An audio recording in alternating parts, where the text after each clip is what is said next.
I'm glad you brought that up because you had to take time Yes.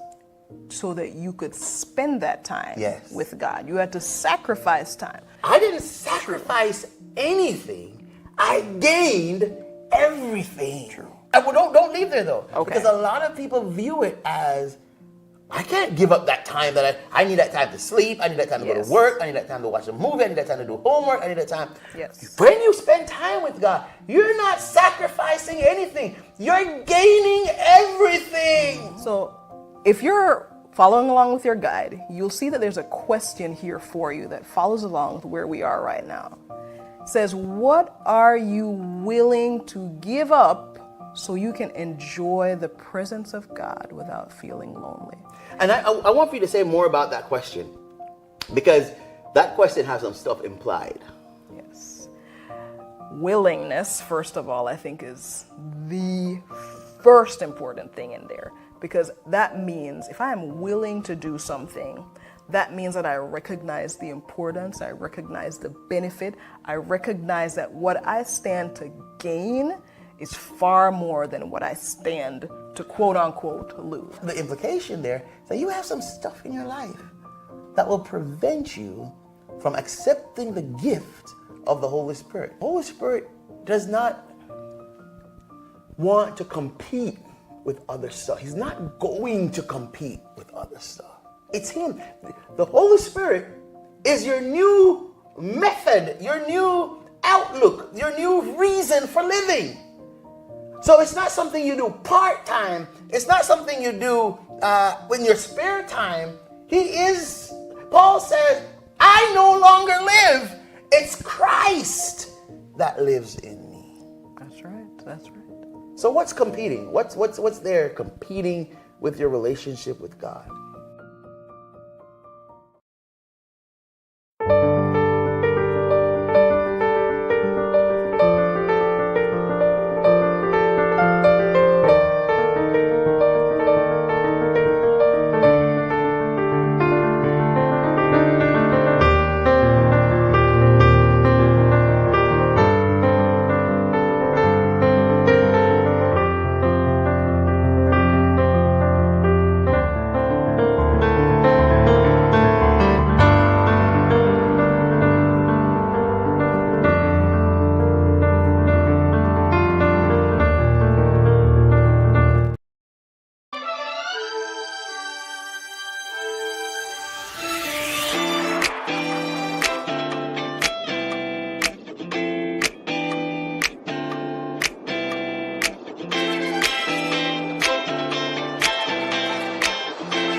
Good evening. I am so excited to be here because if it's Monday night, You are live with KW and sometimes Jay, it's so good to see you on tonight. It's Yes, Monday it night. is. What are you celebrating, Kamala? I'm celebrating being back in studio. I feel like it's been a while. Well, and it it hasn't does been. feel like it's been a while. It hasn't been, but it just feels like a while. So I'm celebrating being with you guys tonight. How about All you? right. I'm celebrating life. I'm celebrating the opportunity to.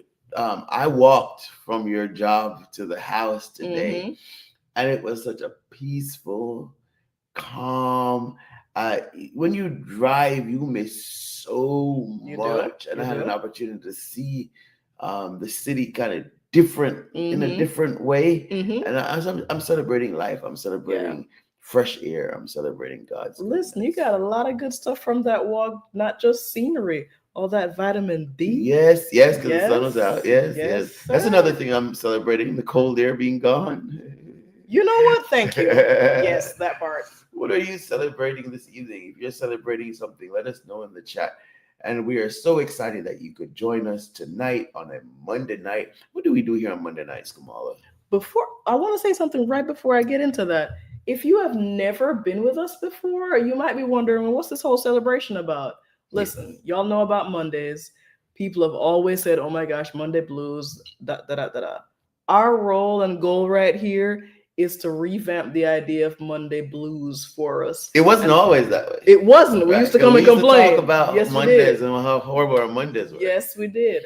But we want to be intentional about how we set the tone for our day, that mindset. Because if I'm intentional about looking for things to be grateful, couldn't think of the word, to be grateful for, I will find that my entire mindset about the day will change. Right. So that's why we're celebrating Monday. That doesn't mean it doesn't mean that nothing went wrong. No, not at all. It just simply means we want to focus on what you're celebrating. Yes. All right. So besides celebrating Mondays, what are we here doing on Monday night? Guys, we are keeping shop. Okay, that's not the only thing we're doing. But let me tell you a little bit about what we're doing. So on Mondays, we come together and we've had this really great experience of talking to different people just about their lives, their experiences, the things that they're passionate about, the things that they have learned, the things that they're learning, the things that they're going through. And we have come to find out that, guess what? This is going to sound so simple when I say it. People need people. And we have had, hundreds and hundreds of conversations with people where that has been reaffirmed over and over again. So Monday night is an opportunity for us to get together and just chat about life and our experiences and to learn from each other. What we have learned on every single program that you just talked about is people need people. Absolutely. Somehow it comes out at some point in there that we need each other in a desperate way. Absolutely. Now, the other thing, like I said, is we're also keeping shop. Oh, yes, it is your opportunity right now to jump on over to www.kwministries.net/shop. Here's something I was thinking about tonight as our ads were running. I found myself reflecting on the devotional, The Journey Through Revelation. And it came to mind, I guess, because so many people now have been talking about, oh my gosh, the signs of the times. And it's just been on people's minds just because there's just been a lot of things that have been going on in our country and in the world. And so I found myself thinking about that devotional as just like a really great exploration of Revelation, not in the way that is very typical, but in a way that is personable. And celebratory. Hey Stacy, what are you celebrating tonight? And I think that's your coworker, Raven. Sure enough. Hey Raven. What are you celebrating tonight? Revelation. It's funny that you said that because I met someone yesterday and they were telling me, we don't preach about the apocalyptic books. At our church, we don't talk about those because those scare people off. And in my head, I was like, man, scare people. You just don't know how powerful, right? Celebration they are. But anyways, we do have a devotional on Revelations. You could check that out. It is not the only thing in the shop. I'm just saying. This is my shameless plug right here. I want you to go and check it out. We do have the devotional series in there. We've got workbooks. We've got regular books. We've got merchandise. There we go. Look. Best producer in the world. Just scrolling through. There is so much stuff. We've got totes. We've got mugs. We've got digital content. We've got free content. Now, guys, I want you to do a little bit of both, but I digress. There's lots of free stuff. Stacy is celebrating her 8-year cancerversary and feeling Yes. absolutely Woo! wonderful. Celebrating with you, Stacy. Celebrating with you. Celebrating with you. And it was such a joy seeing your two beautiful children the other day. And your daughter, she's so well spoken, all getting ready to go to medical school, and it was Yeah. nice. You have a lot to celebrate. Celebrating with you. What you celebrating, Raven? Talk to Yes, Raven. us. What are you celebrating?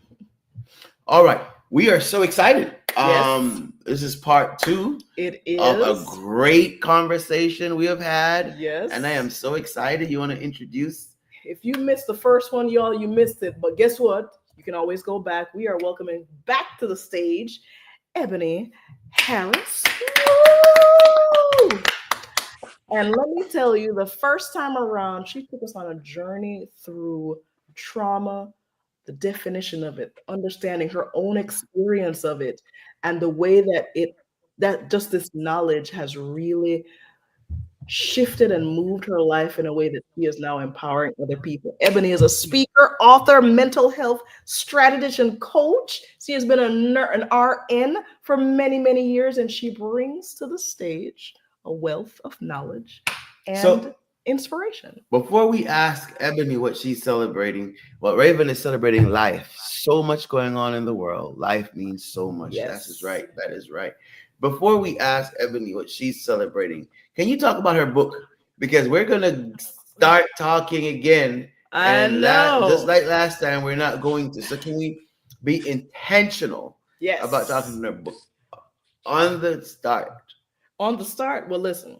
So Ebony's book is a book of affirmations that has been so inspiring to so many people. Ebony, here, let me tell you what I want to know.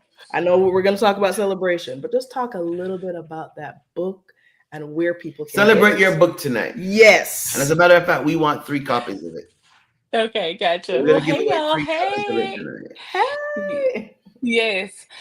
So the book, Mental Health Affirmations, Powerful Words When You Need It the Most, it can be found at ebonyaharris.com.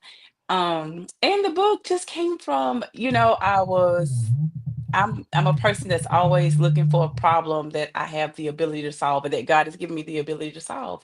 And Mhm. so one thing I realized with myself and working with other people is that the most powerful thing that you can learn, or the most powerful thing that you can master is your inner conversation. And sometimes people just don't have the words to say. Because our minds are convoluted with all the things that we're not and all the things that's going wrong and all those things.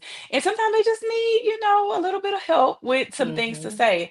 And so I started writing 40 different emotional states. And in each emotional state, there's at least 40 affirmations to just give you some words to say, to begin the conversation on how, if you're feeling shame, it has 40 different affirmations there about shame that you can just begin to say to yourself. And then it also has a space where you can write your own affirmation, highlight the ones that stand out to you the most, just so you can change that inner dialogue and begin to master the life. Because if you can master the inner conversation, if you can master the moments, then you can ultimately master life. But it starts within. So, mental health MAK, affirmations. please hashtag master the inner conversation. You weren't going to get away with just saying that and leaving it alone. And we are going to send, we want to send 3 copies out to individuals. I think we should send one to Sister Remo just straight off the bat, because she has been such a great supporter of KW Ministries. And I think she would absolutely enjoy this in the conversation. Sister Remo, expect one of these coming to you, ma'am. And we'll 2 more people will win tonight. We haven't done that in a long time. I know. Tonight's the night, y'all. That means you got to comment. And let me say, since they're giving 3, I'll match them with 3. So if y'all want to give out 3 more tonight, if you want to give out 3 the next time, y'all have more to give out. Oh, Look wow. at that. Ebony, thank you, Ebony. You're so kind. Ebony, we're so excited to have you back. What are you celebrating on this Monday night? You know what? I am celebrating the opportunity to be here with you guys to demonstrate and manifest the love and heart of God to the people. Every opportunity I have to use my voice for the kingdom of God, I always celebrate it because he could use somebody else, but he decided to use little old me. I love that. I love that. I love that. I love that. Yeah. and there's nothing little old about you. You are powerful. You're awesome. Absolutely. You're great. You're created Oh, in the image of God, and we're yes. celebrating you. I got to have dinner with her and her husband. So you're just gonna show off Okay, on camera. you were sick. I see how that Yeah, works. I See how you doing here? I Boy, got to I have tell dinner you. with them. It was fun. It was fun. It was a lot of fun. All right, Mom, all yours. Okay, so Ebony, we left off the last Raven said she's time. amazing. She is, right? Oh, thank y'all. This is a Brentwood night. I mean, what's going on here? Listen, don't hate. We celebrating. All right. Right. So the last time we left off, Emily, we left off at this really great place of just, where your journey had led you to this place of Mhm. beginning to empower and inspire other people. And I Yeah. found myself thinking, you know what I'm really curious about? Because you talked about your own experience of trauma, you talked Mhm. about the experience, kind of the generalized experience of trauma. But I found myself thinking, once you started to do this work, especially within churches and religious organizations, and you know, what did you find that maybe was a little bit different in terms of trauma in the church as opposed to trauma that happens outside of the church? Church hurt. Church hurt. So, what did I find different? You know, the thing that I found surprisingly different was ignorance. Say more. Because I guess there was an expectation since the church is places Mm. cornered as a hospital, Mm-hmm. that you would have thought that that conversation would have been had more, or there would be, we talk about if you're a healing ministry or operating those things, that the conversation would have had more. But I've gone into whether it's traditional churches or spirit-filled churches, and still find that sometimes that we're just unaware. And the second thing I found that was really surprising, how many older people would come to me either after the conversations or we do prayer lines or whatnot, and how many people that were up in 60, 70, 80s that would be still bound by traumatic experiences they had experienced when they were younger. So, Mm-hmm. Yeah, let me tell you a story, Ebony. I Excuse me. was, we called it externship. I was in college. It was my Mm-hmm. fourth year, and I was doing mines with Pastor Benjamin Jones. He would then later become my boss. We mm, went to visit. He took me visiting with him. One of the things that you shadowed the pastor. You Mm-hmm. went to the mm, board meeting. You went mm, visiting. He took me visiting the nursing home. And we got to this nursing home. This lady just started laying in him. She just started cursing him out. She started cursing mm, him out. And, yeah. I started to say, ma'am, you're talking to your pastor. And he kind of, you know, had me silence me, and Mm-hmm. Mm, he stooped down by her, and he said, and he'd say, Kamala, what's wrong? Tell me what's wrong. mm, And she told the story. She was probably about 9 years old, of a whipping she got in the supermarket Jesus. for something that she did not steal, that they accused her of stealing. Her dad didn't believe her. And Mm, though those physical scars might have healed years before, Mm-hmm. the scars in her heart still lingered. And when you said that just now, it mm, is true that mm, our senior citizens, our people who mm, are faithful in tithe, are mhm. people who they're the first ones in church. Mm-hmm. Yeah. But they're bound by some serious traumatic experiences. Yeah. How do we deal with that? It's so funny because I think about just even listening to you talk about the lady, and I just think about how much power she may have lost in her voice. Mm-hmm. For your dad to tell you that you're a liar, the authority figure in your life, the one who's supposed to affirm you, give you identity, build you up, you get your confidence, from your mom and your dad, and for him to tell Mm-hmm. you that you're a liar and to beat you. And she still lived under the effects of that experiences up until her 90s. Mm. Can you imagine how much that shaped her identity? Yeah. Mm. How many times she second guessed herself when she said things, whether she Mm-hmm. would be believed or not. How many Mm-hmm. times she didn't speak up when she had the opportunities to speak up, or she may have had the answers or the solutions, or she may have had something somebody needed. But Yeah. that one experience Mm-hmm. may have taken the power out of her voice. and how up until 90. And so she began to communicate all this vulgar and all these Mm-hmm. things Mm-hmm. because maybe that's where she thought that she would be heard Mm-hmm. and listened to, right? But she lost the true essence of her voice in one experience. Yeah. Yeah. One experience.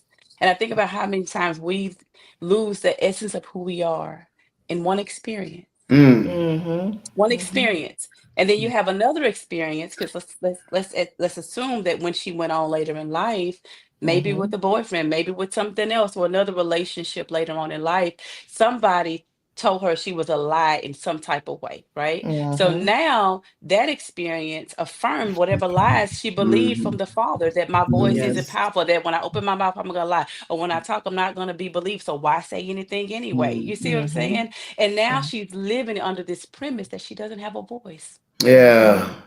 Yeah. But Mm. wait, what was your question? How do we fix this? How do we reach uh our seniors? I was just piggybacking on what you had Yeah. said earlier. How do Oh, we reach after people have been locked up or Yes. mhm, traumatized for that much time, and the mhm. very place that's supposed to bring healing is not doing it? How do we reach them?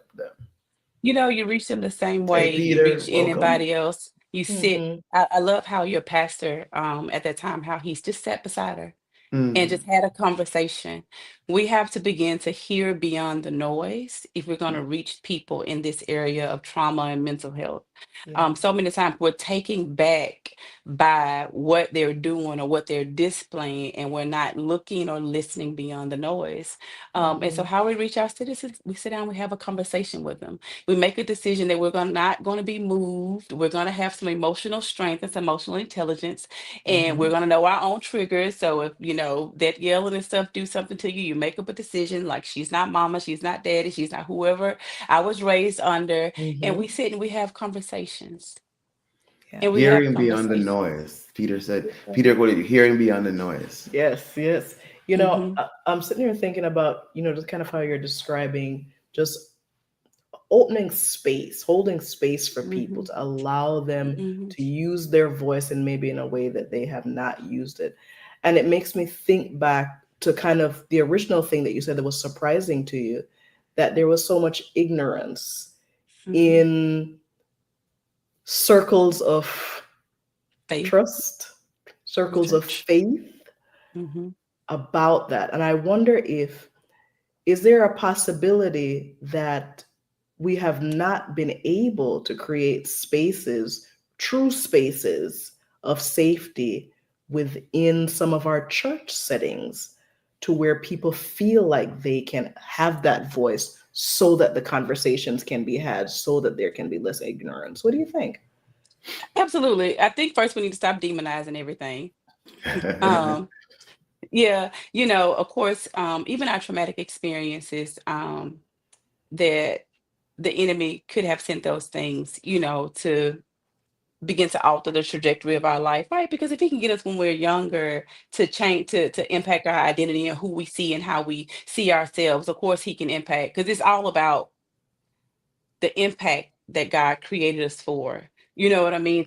But if he can do Distorting who you whatever, are. yeah, if I can distort who you are, who you think you are, not allow you to see, because traumatic experiences add blinders, add filters. You don't see Mm-hmm. yourself correctly. You don't hear well. People could be saying things and you filter it through the lens of your trauma. You don't feel you don't feel authentic things. You have all these other things that hindering the perception. And so absolutely, we have in the church where we demonize people who struggle with mental health.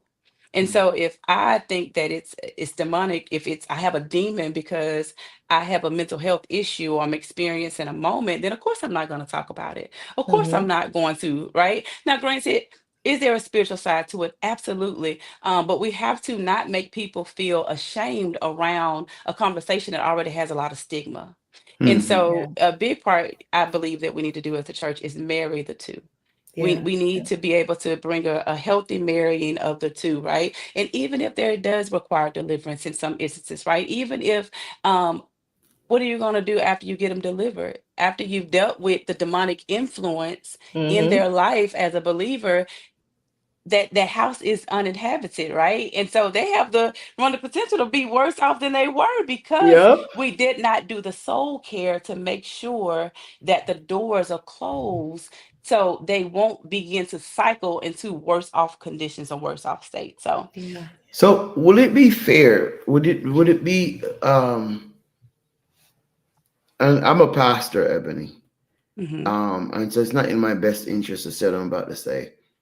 But do you think would I be lying if I say that our churches aren't really churches? They're social clubs. They Mm. are um, entertainment centers. Mhm. They Gathering are places. gathering places. They're fellowship houses. Um, Yeah. but they're not. Um, nobody's being delivered in the fullest sense of, like you said,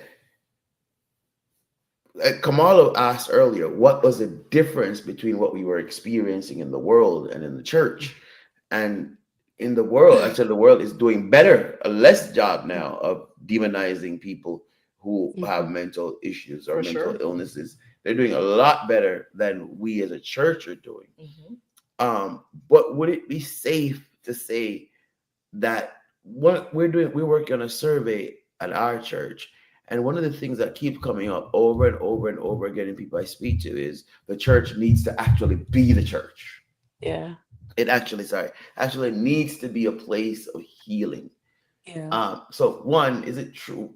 Am I stretching when I say church is not being the church? And then two, if I am telling the truth, how do we become the church? How do we become that safe place that Kamala was talking about? How do we become that place of healing, not just of pretending to cast out spirits, Mhm. but actually doing the hard work of sitting with people, get, Yeah. recommending therapy, and doing the necessary Yeah. stuff to get people healed.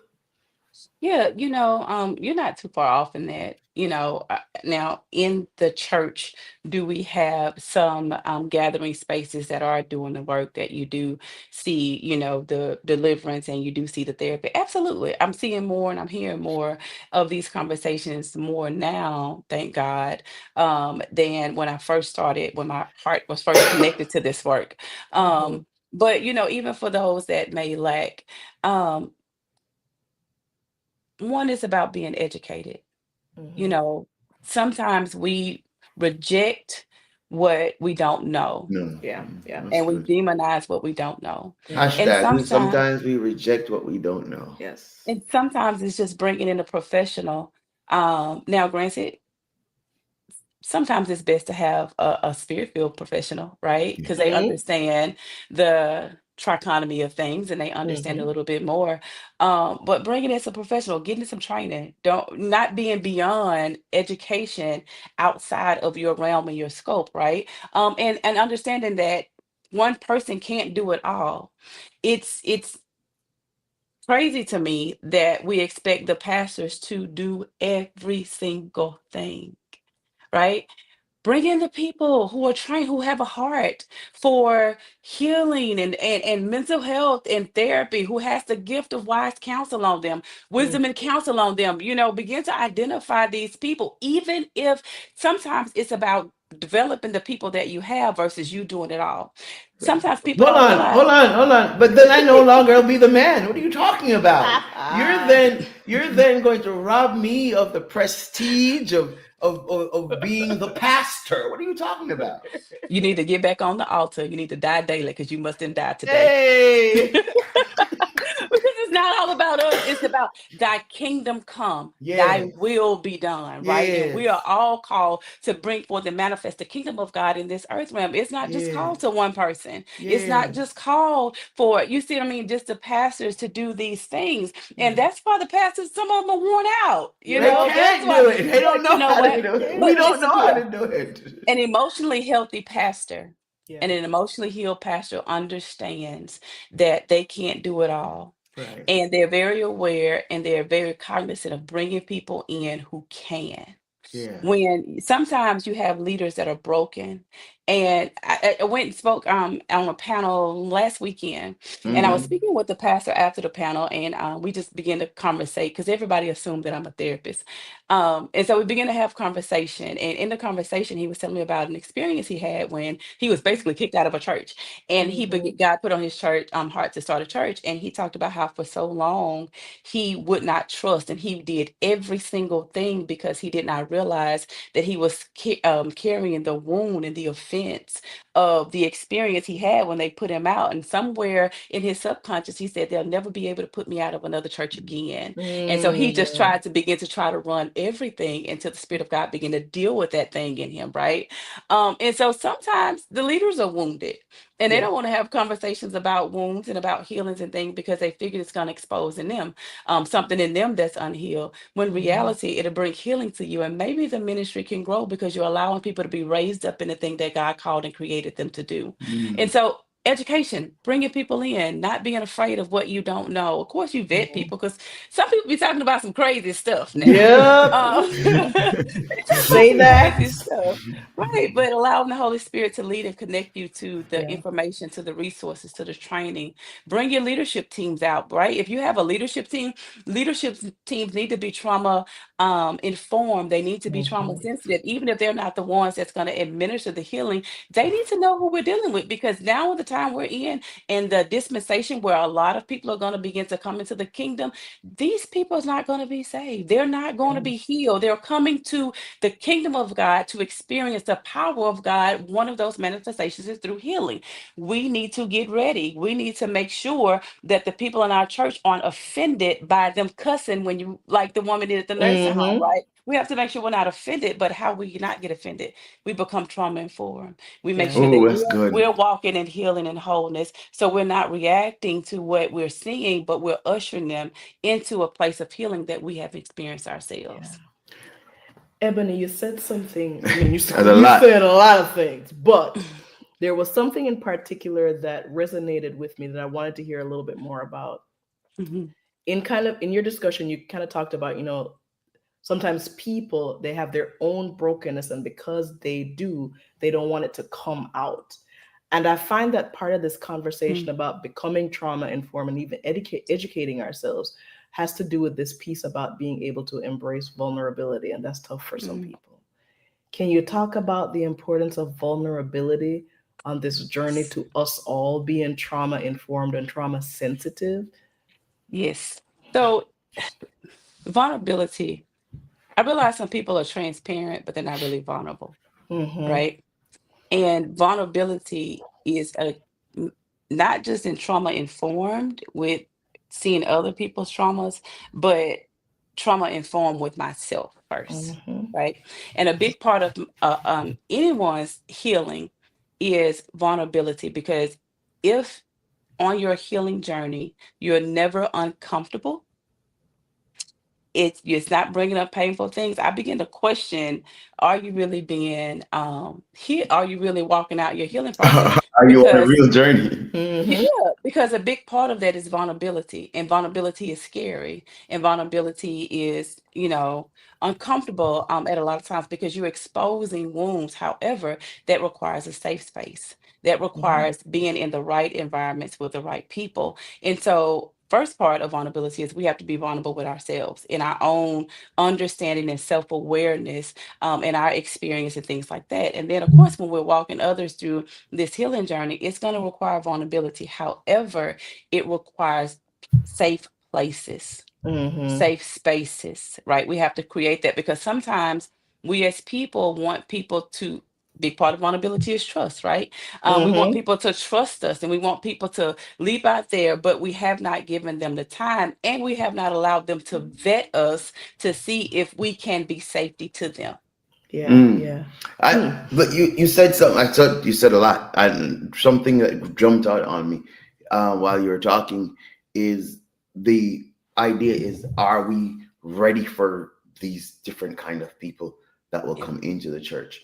And I'm dealing. Ebony. I'm actually dealing with that at my church Yeah. as we speak, and I'm going to tell you what I mean by that. Um, here's the question. So some of my members Hmm. are perturbed by the behavior of some individuals who have never been Yeah. churched, who have Yeah. never that the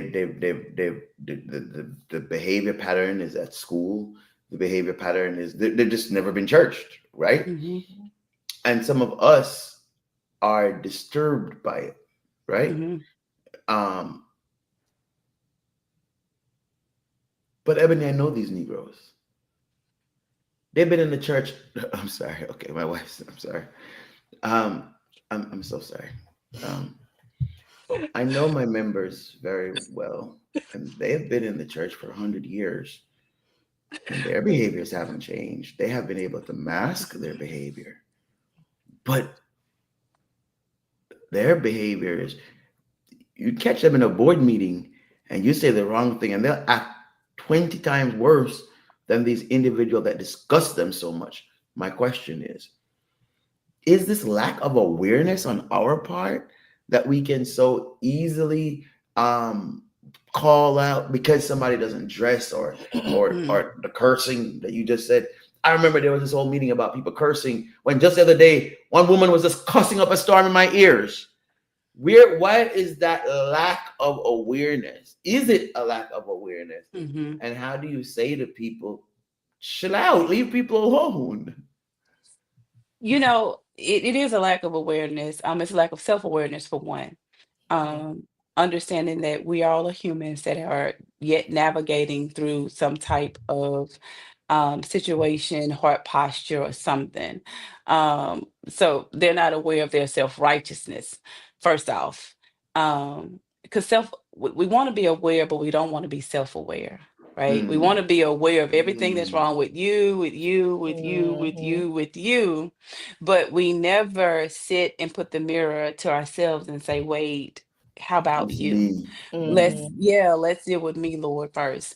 Mm. Um, and so awareness starts with ourselves. Where are your areas of strength, the things that you do great, the brilliance of Mhm. God manifested in you, you're right, your strengths, your talents, your abilities, your giftings, things like that. But also there are some areas in your life you may be fragile. There may be some areas in your life that you're unwhole. There may be some areas in your life where you don't have it all together and you yet applying the blood, the completed work of the cross to Mhm. walk in the wholeness and fullness of that. So first awareness starts with self.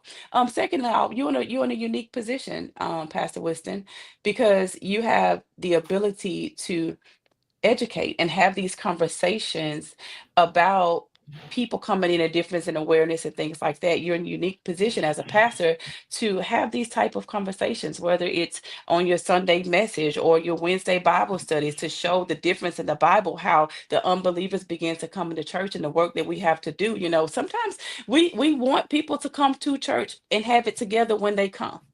Mhm. Mhm. Like when Mhm. they walk through the door, there's some radical transformation of the mind where all the years of their life behavior and all of that begins to, once Race. they accept Christ, it's erased, right? It's erased.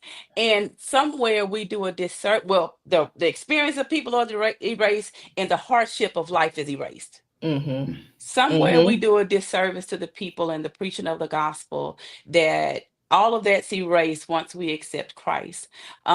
But you're in a unique position to begin to educate, to really begin to have conversations and things like that to make them aware of what's coming.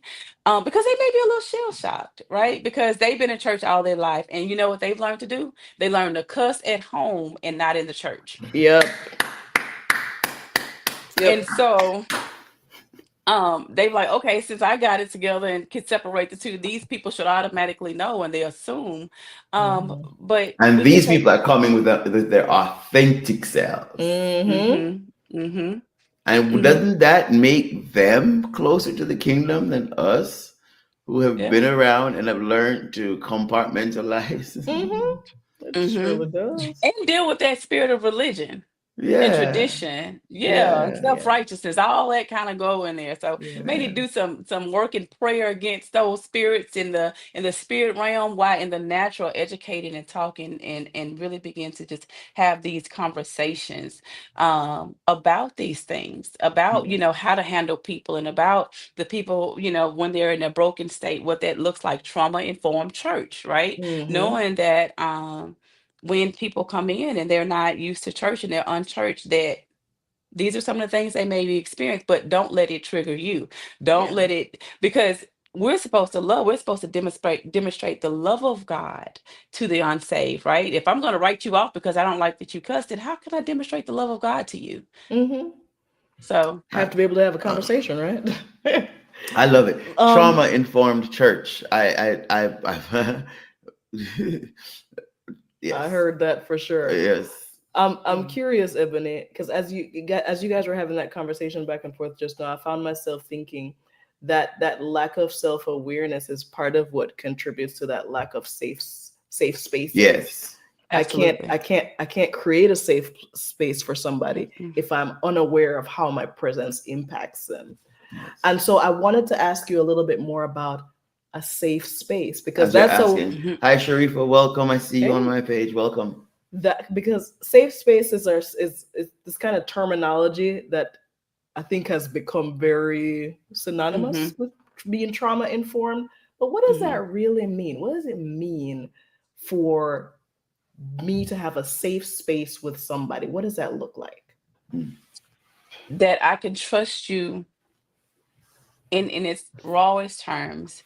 Can I trust you with the ugly in my life? Mm-hmm. mm, And not only that I can trust you with the ugly in my life, but you won't mishandle. You won't Mm-hmm. mishandle me. You won't mishandle the information, disseminating it out to other people. You won't treat me any different, because a part of that awareness is I'm aware of me, right? And so, because if I hear something that you may share, I need to know if it's going to trigger me. I need to know, you see what I'm saying? I need to make Mm-hmm. sure that I'm at a place that not necessarily unbothered, but I'm healed enough and I'm aware enough in myself that I'm not going to be moved by what you're experiencing, and I'm not going to project anything on you. Mm-hmm. Just truly being safe. I can trust you. I can trust you with information. I can trust you with my vulnerabilities. I can trust you to just listen. I can trust you to not judge. It really comes down to a place of trusting people, because in this healing journey, we need safe spaces. So let me ask you, and hey, Dr. Hills, let me ask you this as we talk about safe space and I can trust you with my information and I can trust you not to judge me. All right. Mm-hmm. Okay. Um, Explain the difference between accountability. Hmm. Mm. I know where you're So going with this. in your vulnerability, you decide to tell me that you're a child molester. Okay. How do I say to you, you can't work around children anymore without you believing that I'm judging you because you became vulnerable to me? Does that make sense? My question It makes sense. does. So, how can how can I be vulnerable with you about my struggle, but not feeling like you're holding it against me? Mm-hmm. Well, no, yeah. What I'm saying is, so I'm a child molester. There may be Hmm. times where this thing that is shared is something that really is urgent, that needs to Right. be addressed And urgently. Kamala is um the person I feel safe with. Hmm. And I tell her I'm a child molester. Okay. Where does safety where do you draw the line with making that person feel safe, but then protecting the rest of the flock, or protecting the school, or protecting the family, or protecting wherever? Um, and how do you handle that? You Mm-hmm. answer my question? Yeah. You get me? So is this individual a registered child molester? Is he a child molester, he or she that has not reported and no one knows? Because if they're a registered sex offender, it's public information. But at the essence, even if they're not or they Mm-hmm. are, you have a duty to protect more than just that person, right? So part of safety is part of accountability to your struggle is that Mm. I don't put you in a position to be compromised, and I don't put you in a position to bring harm to anyone else that I'm called to lead and cover, Mm-hmm. right? Because I don't want you to fall, and I want you to walk out the fullness of, your healing, deliverance, or whatnot. I'm not putting you in compromising situations, and nor I'm putting anyone else. However, I think it goes to how we have those conversations, though. Mm-hmm. Being able to be very upfront and direct Mm-hmm. versus saying that I don't want to put you in a compromising situation to fall, so we're not going to work around children, right? Part of my accountability to you is because if somebody's sharing something like that, Mm-hmm. they really want to be held accountable anyway, for the Mm-hmm. you would think, for the most part, because usually people hiding with stuff like that, they're not going to share that. Yeah. And so just relaying to them, it's all about communication. Mm-hmm. I tell my friends all the time as a joke. I say I can talk about people mama if I say it right, and they won't be Mm. offended, because you have to know how to talk to people, right? Yes. And so sometimes the breakdown is not what you say, it's how you say it, and Mm-hmm. the heart behind how Yes. you say things. Mm. So yes, there's a big part in accountability with vulnerability, right? When I'm sharing with my safe spaces and people things that I struggle with, right? I expect to be accountable to them. I expect them to check me on stuff. I expect them to see my blind spots. I expect them to call me on things. You know what I mean? That maybe, for instance, I realized that I lived under the identity of shame because of my complex traumas and things that I experienced. Right. Mm-hmm. One thing that my shame, living under that identity, would cause me to do was to self sabotage and not show up in spaces as myself, right? Or if I go into space, I would either try to get out of those spaces, or I would go in and try to be everything that everybody else needed to be. And one of my girlfriends, when I had an engagement some time ago, and she seen who was on the thing, she reminded me, Ebony, be yourself. Don't Mm-hmm. feel the need to be swayed to try to be. You are enough. How you present your voice, you know what I mean? And she held Yeah. me accountable to my struggle that I shared with her.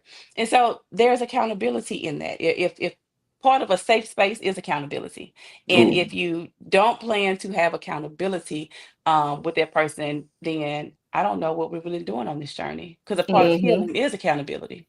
Yeah. I Yeah. love that. Part of a safe space, and hashtag part of a safe space is accountability. Mm-hmm. Dr. Hill says background checks are necessary before working with children. That's helpful in decision making. Yeah. Yeah. Exactly. There's a piece that I heard in what you spoke about, Ebony, in terms of accountability is part of being in a safe relationship with me.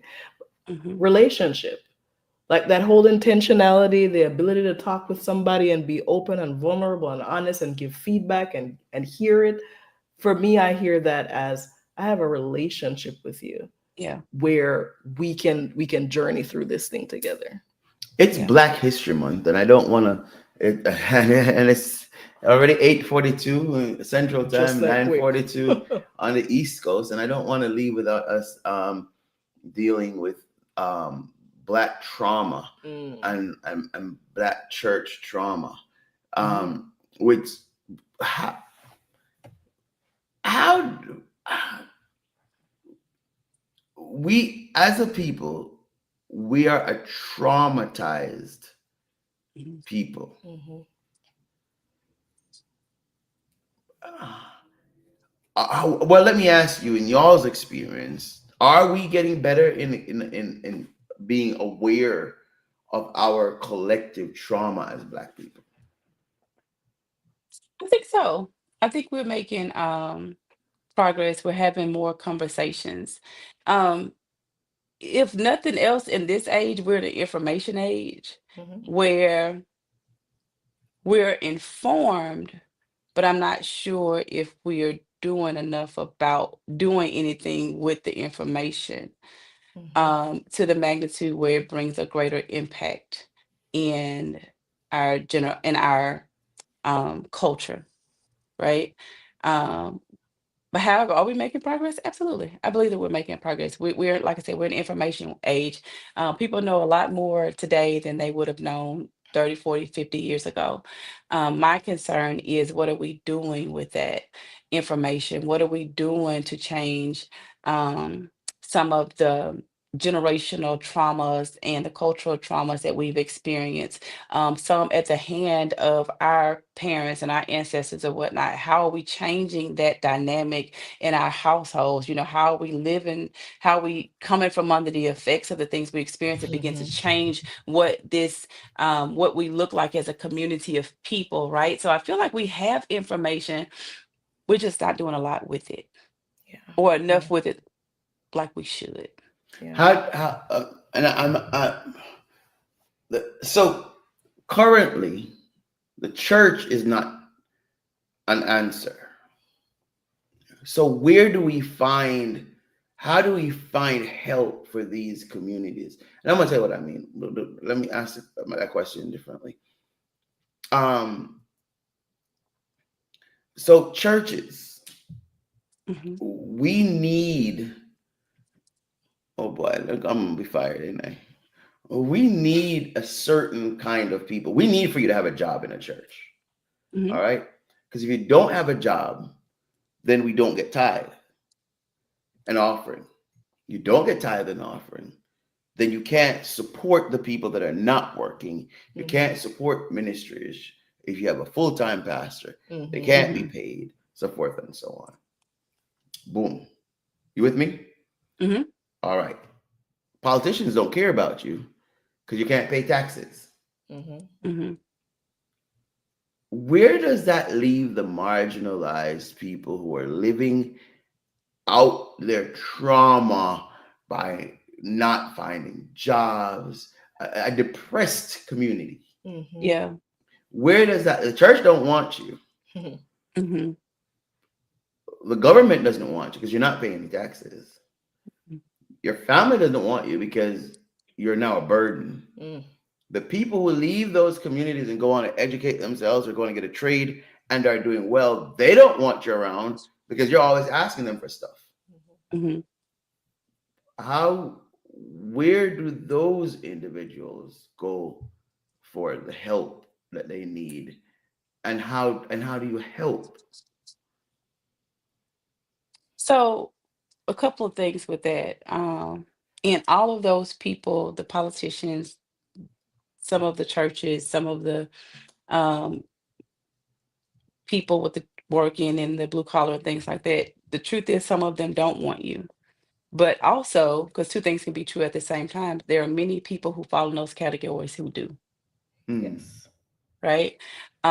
There are some churches there who are thriving in our community that's not solely based on the income of certain individuals, right?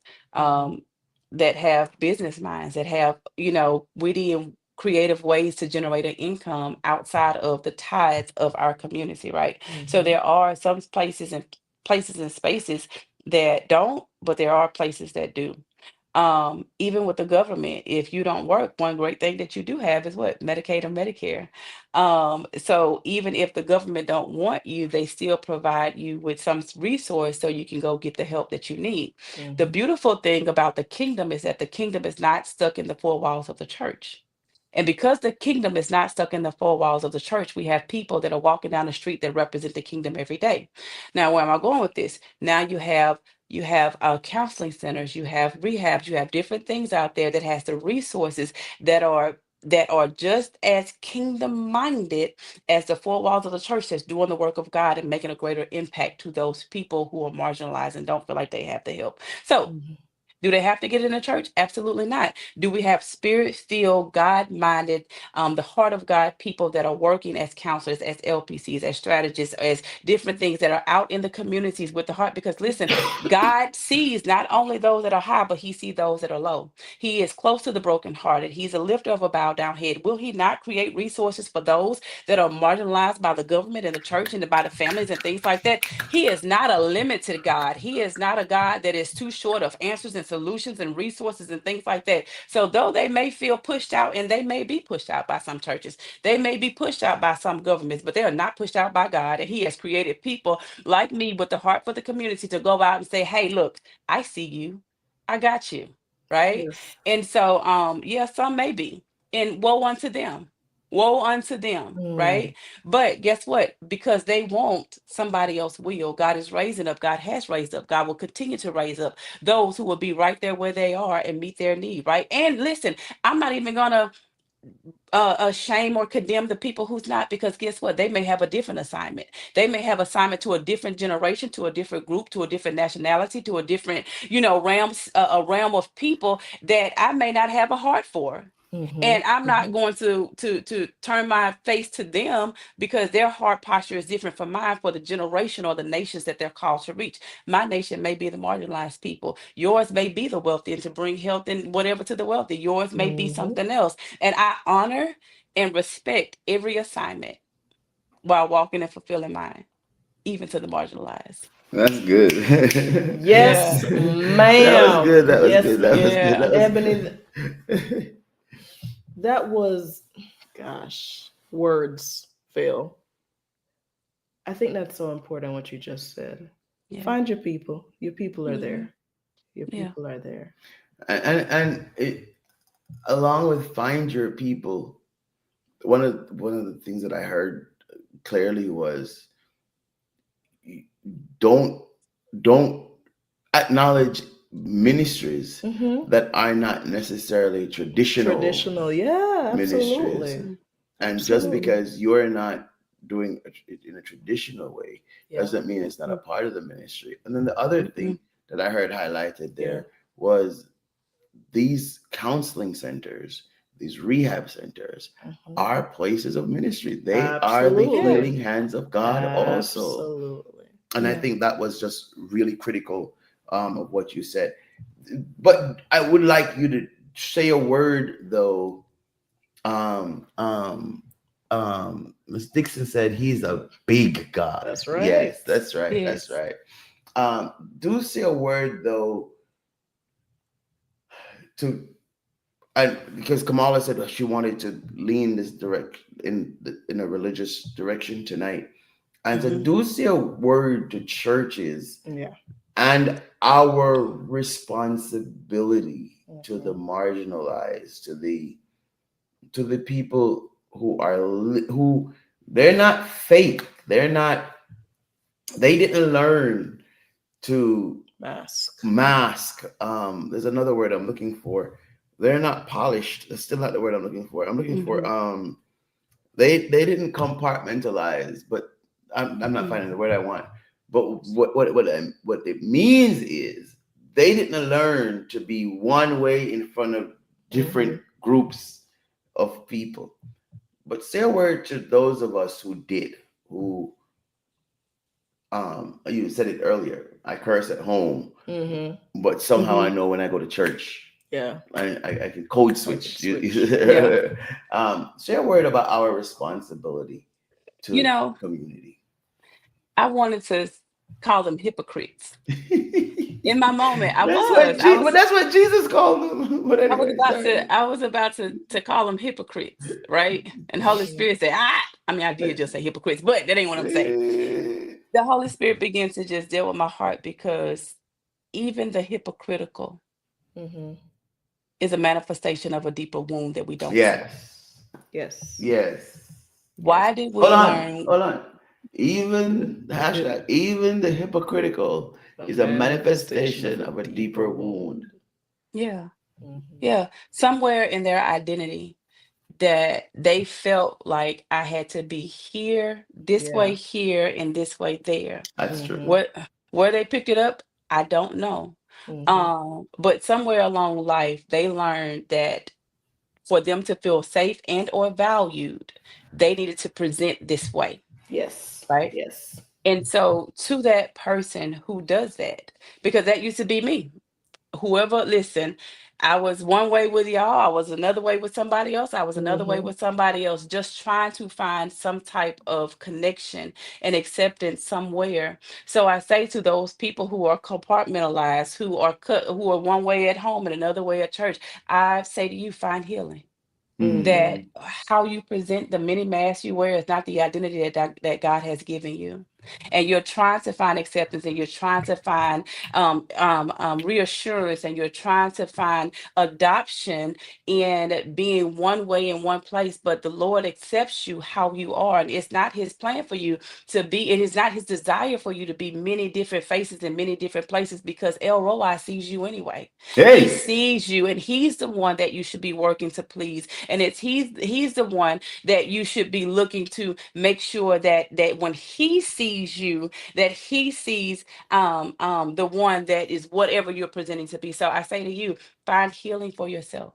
And when you find healing for you, you won't struggle with those who are in their rawest expression, because what it really is that you're jealous of their authentic expression, because you can express yourself in your own way, and so you feel some type of way, but you Yeah. can't articulate it as jealousy, because you can't say that, because you're not going to look as spiritual, and you believe that if you don't look as spiritual, you're going to lose your value, because somewhere you esteem your value and how you look in church. I say Yes. to you, find healing for your heart.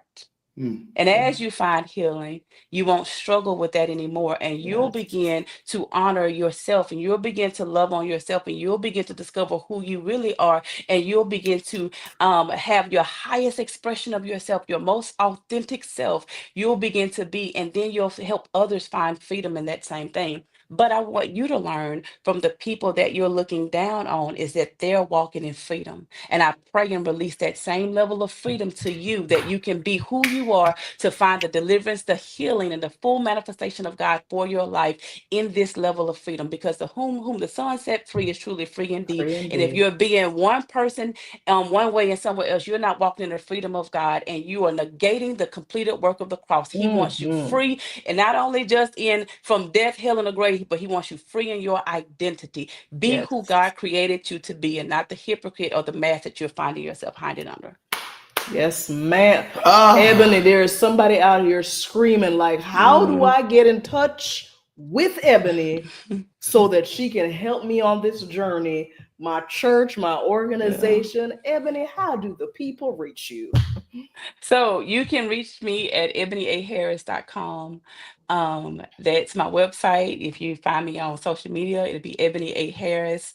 On Facebook, Ebony A. Harris on Instagram. But please don't inbox me for go to my website, ebonyaharris.com. If you want to connect, if you want to do coaching, I have a discovery session set up there where it's free. We just have a conversation. If you want me to speak, go to my speakers page, fill out a speaker's request, because I don't look in inboxes that often, and stuff will sit there a long time before I actually see it. So ebonyaharris.com is the best place to reach me at.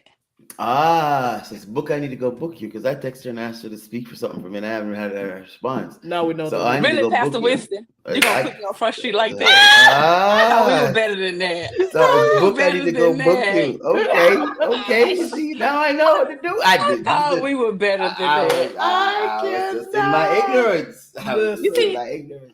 you see how my brother do me? I I thought we know, were better now than I that. know better. man. Now, Ebony, now I know better. I know better now. Listen, this has been such a beautiful hour spent. Yeah. Anna Kay, who are we gonna give? I know I want to give Sister Remo one of these books. I'm So just can gonna you go ahead spin and the say the wheel? whole office is out here. Go I see y'all. the whole The whole Sister office is Brentwood. out Oh my here. gosh. I love it. Let's spin the wheel and see who from Brentwood we're gonna get these books to, since it's all Brentwood folk up here. No, well, wait, and add Sharifa. Wait, and wait, stop. Add Sharifa. No. Wait, start again. Start again. Start again. You, wait, Add Sharifa and and Derek Dr. Hills. Hills, yes, and Alwyn. Oh, we got Alwyn too. But is it person Alwyn is Alwyn's not on here, right? No. We got 3 people to add that aren't listed over here. So Miss Dixon's one winner. We have that. All right. Now add to your next time around, add Sharifa, Derek. No, Ariana, we're not adding you. She all of a sudden pops up. She add them. Huh? Oh, she added them. Okay, sorry. Add them. Oh, she had to add them. She cannot. She did last time. Okay. All right. Okay. So then Automatic Miss winners. Remo. Mm-hmm. Different platforms. Sure. Oh, okay. Oh, she changed up stuff. Okay. Miss Remo, Miss Dixon, Sharifa are our three winners.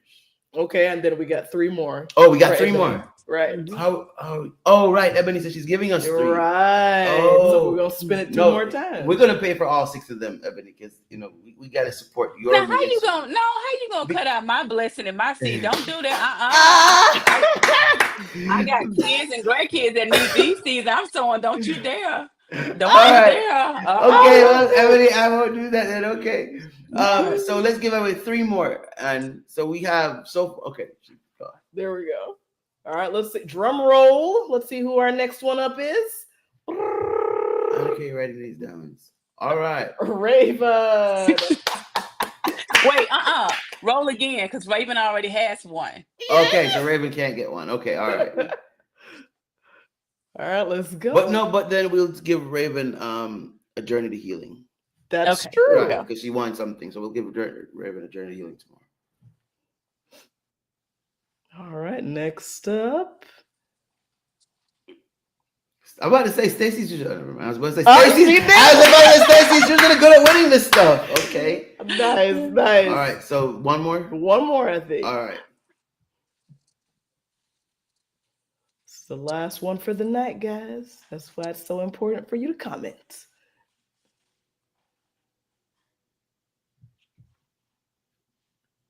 And breathe.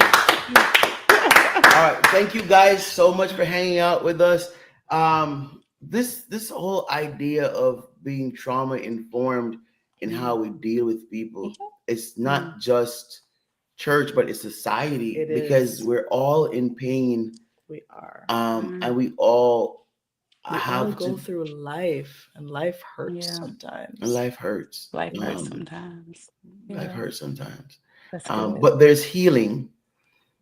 And I think it was just so powerful. She said, the church is not the only place where you find healing. Correct. God has people and voices throughout that's providing. Did you hear that? God has people. God has people.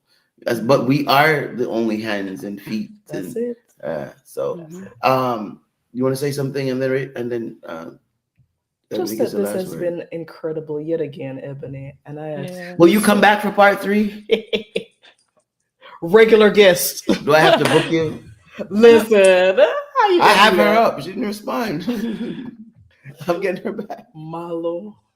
Hallelujah. Ebony, that's my trauma. Amazing experience with you.